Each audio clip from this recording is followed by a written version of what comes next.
Movie की शुरुआत में हमें दिखाया जाता है कि मेलिफिसेंट के जादुई जंगल से कुछ लोग उनके क्रिएचर्स को चुरा रहे होते हैं। इसी दौरान मेलिफिसेंट वहां आ जाती है। मेलिफिसेंट उनमें से 2 लोगों को पकड़ लेती है, लेकिन तीसरा आदमी उस क्रिएचर को चुराकर दूर जंगलों में भाग जाता है जहाँ पर ग्लोइंग फ्लावर निकले हुए होते हैं। वह आदमी वहाँ से किंगडम की तरफ भाग जाता है।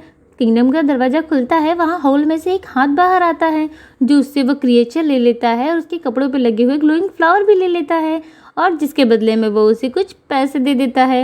अब हम देखते हैं कि किंगडम के लोग मेलिफिसेंट को अच्छा नहीं मानते। उन्हें लगता है कि उसने उनकी प्रिंसेस को चुराया है और हमेशा से वो प्रिंसेस अरोरा को मारना चाहती थी। अब सीन चेंज होता है, हम प्रिंसेस अरोरा को देखते हैं जो कि जंगलों में काफ़ी खुश होती है। वो वहाँ की रानी जो बन चुकी थी। सब लोग उसके पास अपने अपने मसले लेकर आते हैं। उसे बताया जाता है कि वहाँ से कुछ क्रिएचर्स गायब हो गए हैं, जो सुनकर वो काफ़ी उदास हो जाती है। और फिर वहाँ पर वो 3 छोटी छोटी परियां आती हैं जो उसे खुश करने लगती हैं। उसका क्राउन लेकर भागने लगती हैं ताकि वो उसके पीछे पीछे जाए। और जैसे ही प्रिंसेस उनके पीछे जाती है, हमें वो लड़का दिखाया जाता है जो कि पार्ट 1 में दिखाया गया था। उसके पास गया था, तब वो उसके ट्रू लव नहीं था। वह भी एक प्रिंस होता है जिसका नाम होता है प्रिंस फिलिप। प्रिंस फिलिप और प्रिंसेस अरोरा को काफ़ी पसंद करता होता है और फाइनली आज वो प्रिंसेस अरोरा को प्रपोज भी कर देता है, जिसे सुनकर प्रिंसेस अरोरा काफ़ी खुश होती है क्योंकि कहीं ना कहीं वो भी उसे पसंद कर रही होती है। ये सब कुछ मेलिफिसेंट का कौवा यानी डेविल देख लेता है और ये सब कुछ जाकर वो मेलिफिसेंट को बता देता है।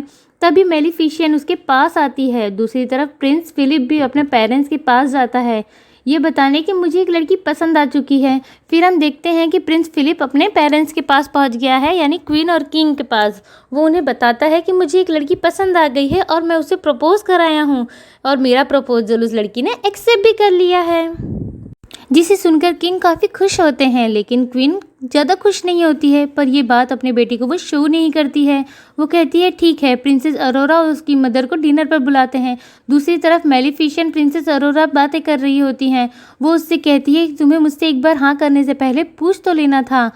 प्रिंस को हाँ करने कोई और नहीं, क्योंकि मैं तुमसे दिल से प्यार करती हूँ, तुम्हारे भला कह रही हूँ। प्रिंसेस अरोरा इस पे कहती है कि मदर ऐसा ना सोचें, किसी ने आपको धोखा दिया इसका मतलब ये नहीं है कि दुनिया के सारे लोग धोखेबाज हैं। अब मेलिफिसेंट कहती है कि ठीक है, तुम मुझसे प्यार करती हो, इसीलिए मैं तुम्हारी बात मान रही हूँ। अब वो दिन आ जाता है जब दोनों फैमिलीज को साथ में डिनर करना होता है। तो प्रिंस फिलिप की मदर वहाँ से सीक्रेट म्यूजियम की तरफ जाती है। जब वहाँ से गुजर रही होती है तो हमें पता चलता है कि वह एक आयरन फैक्ट्री है और वहाँ ग्लोइंग फ्लावर और वो क्रिएचर्स भी हैं जो उस आदमी ने चुराया था। और वह क्वीन उस आदमी से जाकर कहती है कि जल्दी से अपना काम पूरा करो, वक्त बहुत कम है। तभी वहाँ पर हम उस स्पिनिंग पिंस को भी देखते हैं जो कि प्रिंसेस अरोरा को लगी थी। अब हमें क्वीन के बारे में कुछ पता नहीं होता है कि ये क्या कर रही है। अब हम यहाँ पर सीन चेंज हो जाता है। मेलिफिसेंट, उसका कौवा और प्रिंसेस अरोरा तीनों डिनर पर जाने के लिए तैयार हो जाते हैं। प्रिंसेस अरोरा काफ़ी प्यारी लग रही होती है। मेलिफिसेंट जैसे ही किंगडम में पाँव रखती है, सारे लोग उसे डरकर छुप जाते हैं और कुछ लोग तो अपने औजार भी निकाल लेते हैं। उन लोगों को ये लग रहा होता है कि मेलिफिसेंट एक बुरी चुड़ैल है, पर मेलिफिसेंट इन सब चीज़ों को एंजॉय कर रही होती है। वो कुछ भी नहीं कहती, सिर्फ मुस्कुरा रहती है। अब हम देखते हैं कि वे तीनों अंदर पहुंच चुके हैं। सभी लोग क्वीन किंग के साथ डिनर करने जा रहे हैं। क्वीन मेलिफिसेंट से अच्छी बातें करने के बजाय उसका पुराना वक्त उसे याद दिलाती है और कहती है कि तुम ही हो ना जिसने इस बेचारी को कर्ज दिया था, और तुम ही हो ना जिसकी वजह से इसके फादर की डेथ हुई। मेलिफिसेंट ये भी कहती है कि ये इंसान को मारा भी है। तुम मेलिफिसेंट से कहती है कि मेलिफिसेंट, आपके किंगडम के लोगों ने भी मेरे जंगल से क्रिएचर्स चुराए हैं। बातें बहुत बढ़ जाती है और उन दोनों में लड़ाई होने लगती है। किंग अपनी बीवी से कहता है कि खामोश हो जाओ, ऐसी बातें ना करो, और प्रिंसेस अरोरा भी मेलिफिसेंट को शांत करती है, पर फिर भी क्वीन बाज नहीं आती। वो उससे अजीब अजीब बातें करती है ताकि उसको गुस्सा आ जाए। वो उससे कहती है कि ठीक है, अगर प्रिंसेस अरोरा की शादी मेरे बेटी से हो गई तो इन दोनों की असली मदर कौन होगी। यह सुनकर मेलिफिसेंट को काफ़ी दुख होता है क्योंकि वह खुद को ही प्रिंसेस अरोरा की मदर मानने लगी होती है। वो उस पर वो उसको गुस्सा आ जाता है और वो अपने पंख फैलाकर ग्रीन एनर्जी बाहर निकालती है, जिससे सारे लोग डरकर छुप जाते हैं। क्वीन भी बिना बचाए डरकर किंग के पीछे छुप जाती है, जिससे किंग नीचे गिर जाते हैं और क्वीन जोर जोर से चिल्लाने लगती है कि मेलिफिसेंट ने किंग पर कर्ज कर दिया है। तभी प्रिंसेस अरोरा को भी उसकी बातों पर यकीन हो जाता है और वो मेलिफिसेंट के पास आकर कहती है कि आप अपना कर्ज वापस ले लीजिए, और ऐसे क्यों बार बार आप सब पर कर्ज कर दी हैं। मेलिफिसेंट कहती है कि तुम भी यही कह रही हो, मैंने कोई कर्ज नहीं किया है। पर प्रिंसेस अरोरा मेलिफिसेंट की बात पर कोई विश्वास नहीं करती है और वो उसके बारे में यही बोलती है कि तुमने इनको मेलिफिसेंट पर अटैक करने वाले आने लगते हैं। तभी वो प्रिंसेस अरोरा से पूछती है कि क्या तुम मेरे साथ नहीं चलोगी। इस पर प्रिंसेस अरोरा कोई जवाब नहीं देती और जाकर किंग के पास बैठ जाती है। तो मेलिफिसेंट को काफ़ी दुख होता है, वो वहाँ से उड़कर चली जाती है और उसके साथ उसका कौवा भी खिड़की तोड़कर बाहर चला जाता है। लेकिन यहाँ पर एक और लड़की होती है जो कि क्वीन की साथी होती है। उसके पास आयरन बुलेट होती है जो वो मेलिफिसेंट पर लगा देती है और मेलिफिसेंट वहीं ओशन में गिर जाती है। और दूसरी तरफ हम देखते हैं कि कैसल में बेचारा किंग बेहोश पड़ा होता है, उसे उसके बेडरूम में ले जाते हैं। प्रिंस फिलिप अपनी मदर से कहता है कि आप पिता के माथे पर चूमें, क्योंकि आप उनकी वाइफ हैं, आप उनसे सच्चा प्यार करती हैं, जिससे अपने पिता जाग जाएंगे। अब क्वीन अंदर ही अंदर मुंह बनाने लगती है क्योंकि वो किंग से कोई सच्चा प्यार नहीं करती है। फिर भी वो अपने बेटे की बात की वजह से उसके माथे पर चूमती है, पर किंग नहीं जागते। इस पर प्रिंसेस अरोरा कहती है कि रुको, मैं जाऊंगी, मेलिफिसेंट से बात करूंगी और उसे अपना कर्ज ख़त्म करने के लिए कहूंगी। पर वो जैसे ही जंगल में पहुंचती है तो सारे ही क्रिएचर्स उसे बताते हैं कि उन्होंने मेलिफिसेंट को कहीं नहीं देखा, वो यहाँ आए ही नहीं। अब दूसरी तरफ किंग की वही साथी ओशन पर नज़र रखे हुए होती है कि मेलिफिसेंट कब यहाँ से बाहर निकलेगी। फिर वह देखती है कि कोई क्रिएचर आकर मेलिफिसेंट को अपने साथ लेकर चला जाता है। ये सब कुछ जाकर वो क्वीन को बताती है तो क्वीन उसे कहती है कि उसे फ़ौरन रोको। और दूसरी तरफ प्रिंसेस अरोरा किंगडम की तरफ आ ही रही होती है कि एक मैजिकल क्रिएचर उसके हॉर्स में छुपकर किंगडम आ जाता है। अब वो क्रिएचर भी वहीं पहुंच जाता है जहाँ की बाकी क्रिएचर्स को कैद किया गया था। अब उसे भी वहीं पर कैद कर लिया जाता है। प्रिंसेस अरोरा उससे आके कहती है कि मैंने क्वीन मेलिफिसेंट को कहीं नहीं देखा, क्या उसे कुछ हो तो नहीं गया है। इस पर क्वीन उससे कहती है कि नहीं, वो काफ़ी स्ट्रॉन्ग है, उसे कुछ भर नहीं होगा और वो ऐसे ही कहीं पर होगी, और उसे ऐसा कहते हुए अपनी बातों में फंसाने की कोशिश करती है। दूसरी तरफ क्वीन की वही साथी ओशियन पर अभी भी नज़र रखे हुए हैं और यहाँ पर कैसल में अनाउंस कर दिया जाता है कि अगले 3 ही दिनों में प्रिंसेस और प्रिंस की शादी होने वाली है और हम चाहते हैं कि सब लोग सारी लड़ाई झगड़े छोड़कर एकजुट हो जाएं। और जंगल में जितने भी क्रिएचर हैं सभी इस शादी में इनवाइटेड हैं। ये सब उन लोगों का प्लान होता है ताकि वो मेलिफिसेंट को जंगल में ही मार दें और सारे क्रिएचर को कैसल में कैद कर लें, जिससे उनको जंगल में कब्जा करने में आसानी हो। दूसरी तरफ हम देखते हैं कि मेलिफिसेंट की आंख खुलती है तो वो काफ़ी जख्मी हालत में होती है और कुछ क्रिएचर्स की आवाज़ आ रही होती है। वह जाकर जब देखती है तो उनके भी बड़े बड़े पर और सींगें होती हैं। वो कह रहे होते हैं कि हम इंसानों पर अटैक करेंगे। वह भी जंगल में अपनी पनाह लेने आए हुए होते हैं। वो हम मेलिफिसेंट से कहते हैं कि हमें भी अपनी ताकत ट्रांसफ़र करो और हमें भी बताओ कि इंसानों को कैसे हराया जाए। इस पर मेलिफिसेंट उस इंसान को धक्का देती है और वो बहुत ज़्यादा दूर जाके गिरता है, जो देखकर बोरा यानी उनका हेड बहुत खुश होता है। वो सोचता है कि मेलिफिसेंट इतनी जख्मी हालत में भी इतनी पावरफुल है कि किसी को भी इतना दूर उड़ा के फेंक सकती है, तो वो काफ़ी खुश होता है। बोरा का साथी मेलिफिसेंट के साथ एक केस में जाता है जहाँ पर एक स्ट्रक्चर होता है और वो उससे बात करता है कि तुम बहुत अच्छी फेरी हो क्योंकि इंसानों को तुमने भरोसा किया है। वो उसे साथ लेकर वहाँ पहुँच जाता है जहाँ पर वो कैसल होता है और वो एकदम स्ट्रक होता है, मूवमेंट नहीं कर रहा होता है। उसे बताता है कि तुम इन्हीं की औलाद हो, ये तुम्हारे पूर्वज हैं। बोरा का साथी उसे बताता है कि मेलिफिसेंट तुम बहुत पावरफुल हो और जल्दी ही तुम ऐसी स्टेज पार करोगी कि तुम दुनिया की सबसे ताकतवर परी बन जाओगी, लेकिन वह आखिरी स्टेज तुमने अभी तक पार नहीं की है। वह स्टेज है प्रिंसेस अरोरा को माफ़ करना, क्योंकि सारी ज़िंदगी तुमने उससे मोहब्बत की है लेकिन उसे माफ़ नहीं की हो। माफ़ करने के लिए बहुत बड़ा करेज चाहिए। दुनिया में सबसे बड़ा ताकतवर इंसान वही होता है जो किसी को दिल से माफ़ कर देता है। और वह दुनिया की तुम सबसे ताकतवर इंसान बन जाओगी जब उसको माफ़ करोगी। तभी मेलिफिसेंट कहती है कि नहीं, मैं उसे माफ़ नहीं कर सकती हूँ। मैं उन्हें उससे हमेशा मोहब्बत की, लेकिन उसने मुझे धोखा दिया। वहाँ पर बोरा आ जाता है और वो उन लोगों को बताता है कि प्रिंस फिलिप और प्रिंसेस अरोरा की शादी हो रही है और यहाँ पर सही मौका है ये उन पर अटैक करने का। पर मेलिफिसेंट वहाँ कुछ नहीं कहती, चुप हो जाती है। दूसरी तरफ हम देखते हैं कि प्रिंसेस अरोरा को क्वीन अपनी चिकनी चुपड़ी बातों से काफ़ी टॉर्चर कर रही होती है और जिसका पता मुझे बिल्कुल भी पसंद नहीं है।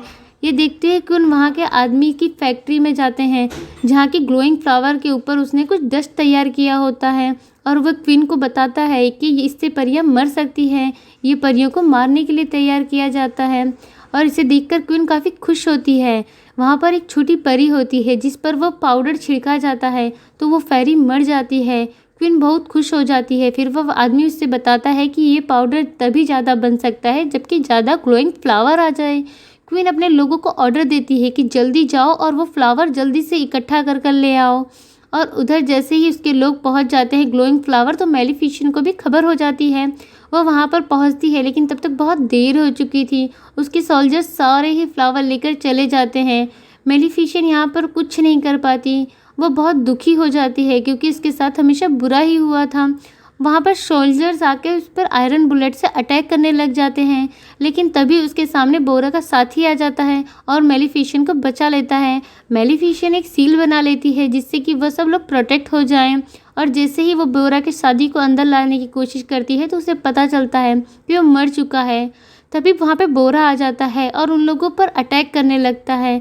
अब अगली सुबह होती है और हम देखते हैं कि प्रिंसेस अरोरा और प्रिंसेस फिलिप की शादी होने वाली है। यहाँ पर प्रिंसेस अरोरा काफ़ी खूबसूरत लग रही होती है और जंगल के सारे ही लोग कैसल में जा रहे होते हैं। और जैसे ही मेलिफिसेंट का कौवा अंदर जाता है तो उसे जाने नहीं दिया जाता है, उसे वहीं पर रोक लिया जाता है। प्रिंसेस अरोरा को जाती है, प्रिंस फिलिप उसे एक फ्लावर देता है जो वो उसकी के जंगल का ग्लोइंग फ्लावर था। वो उसे देखकर काफ़ी हैरान हो जाती है कि आखिर क्वीन ने ये फ्लावर मुझे क्यों भेजा है।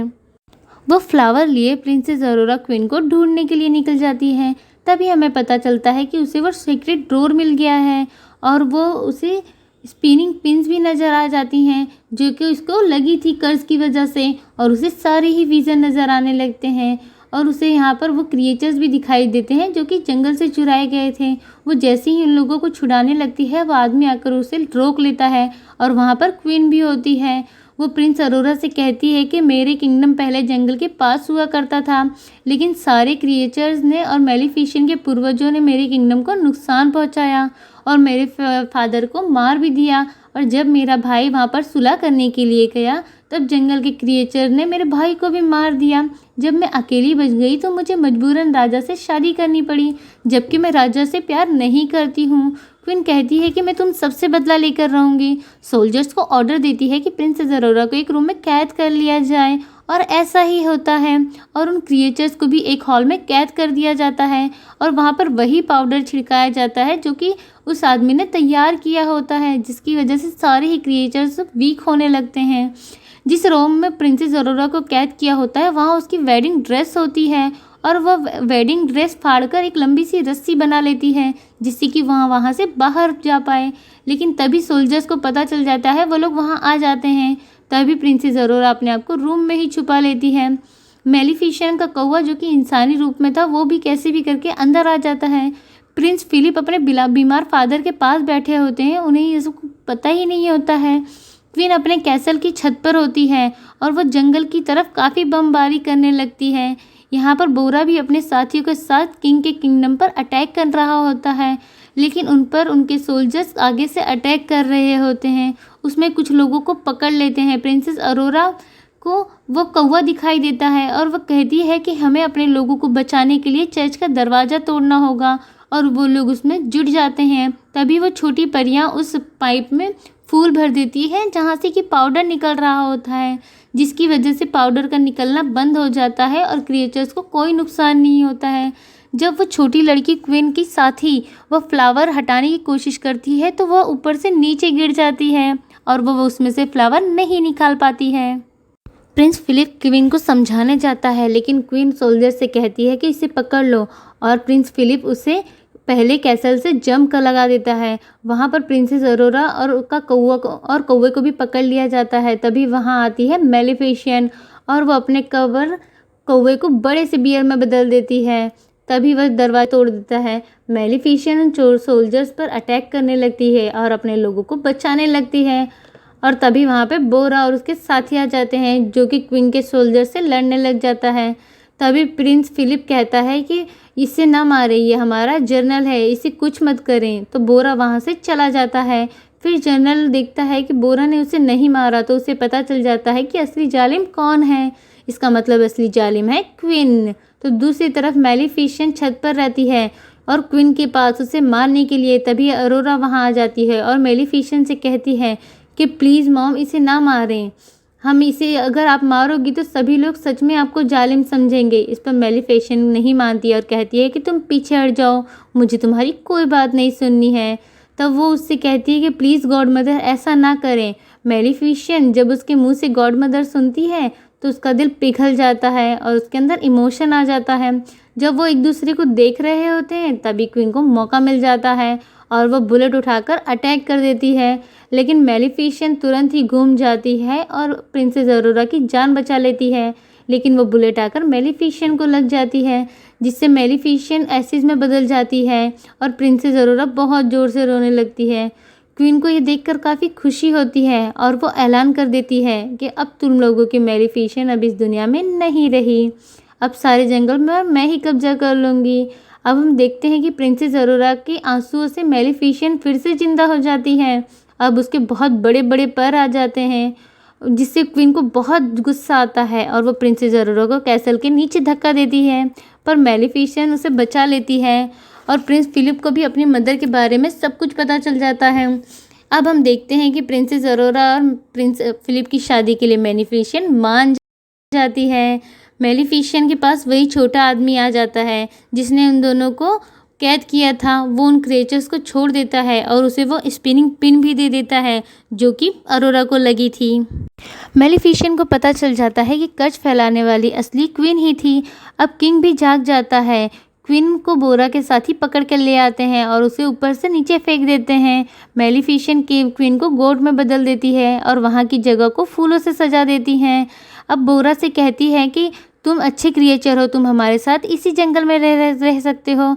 अब प्रिंसेस अरोरा को वेडिंग ड्रेस पहनाकर लेकर आती हैं और ऐलान करती हैं कि हम सारे लोग मिलकर रहेंगे एक ही यूनियन में। उसके बाद प्रिंस फिलिप और प्रिंसेस अरोरा की शादी हो जाती है। सारे ही लोग काफ़ी खुश होते हैं और उन दोनों के लिए क्लैपिंग कर रहे होते हैं। ऐसे ही दोनों किंगडम मिल जाते हैं और हंसी खुशी रहने लगते हैं। फिर मेलिफिसेंट प्रिंसेस अरोरा से कहती है कि अब मैं दोबारा यहाँ पर तब आऊँगी जब तुम दोनों मुझे क्यूट सा बेबी दोगे। मेलिफिसेंट वहाँ से चली जाती है। सब कुछ पीसफुली हो जाता है। यहाँ पर मूवी की